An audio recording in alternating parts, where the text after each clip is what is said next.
የኔ መሞት የኢትዮጵያን አብዮት አይቀለብስም።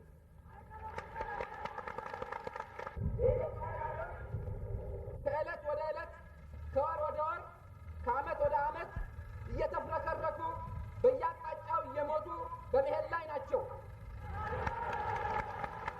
ለማስገንዘብ ያስችል እንደሆነ እንጂ ከዚህ በላይ ሀተታ ማተቱ ከፊታችን ለተደቀነው ኢትዮጵያን የማዳን ትግል በራሱ ይህንን ያህል ፋይዳ ስለማይኖረው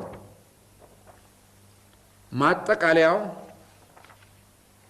ከተቻለ የሁላችንም ምኞትና ጥረት እንደነበረ ሁሉ በሰላም ካልተቻለ በኃይል ዛሬ አሁን ባጣዳፊ ሳይሆን በቅጽበት ምን መደረግ አለበት ለሚለው ጥያቄ ቅጽበታዊ መልስ መገኘት አለበት።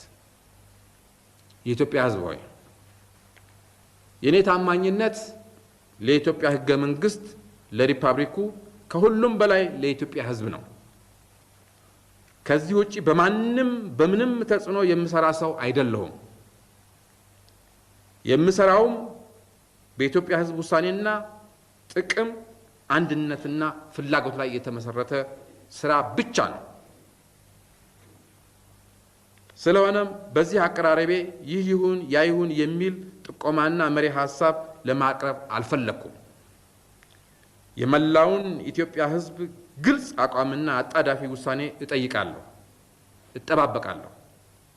በተጨማሪም የሪፐብሊኩን ሸንጎ አስቸኳይና ልዩ ስብሰባ የጠራሁ መሆኑን በታላቅ አክብሮትና ትህትና እገልጻለሁ።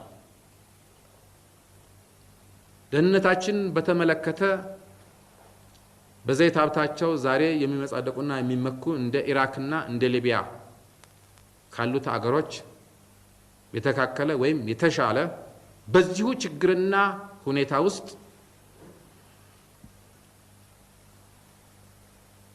በኢንዱስትሪ በተለይም በሚሊተሪ ቴክኖሎጂ ኢትዮጵያን በእግሯ ለማቆም ያለን ፕሮጀክትና ውጥን በጥቂቶቹ የሰራዊታችን አባሎችና ሰላማዊ ወገኖችም ይታወቃል።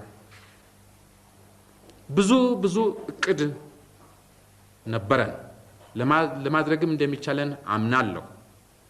አሁን በተለይ የተያዘው ርብርብ እነኝን ሁሉ ለመቅጨት እና ለማውደም ነው። መራመድ አልተቻለም።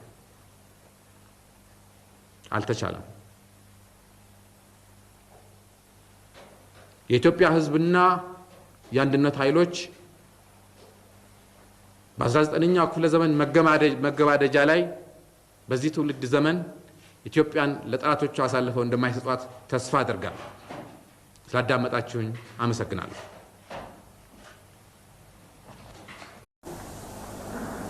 ዜጎችን ኋላ ቀር በሆነ ጠባብ የጎሰኝነት ስሜት በመኮርኮር ተቆርቋሪ መስሎ በማነሳሳትና በማስገደድ መጠኑ እጅግ ከፍተኛ የሆነ የሰው ኃይል በማሰለፍና በመማገድ የተጀመረው ጦርነት የማዝመት እንቅስቃሴ ወያኔው ያደረሰው ጥፋት አይነትና መጠን እጅግ የሰፋ ሆኗል።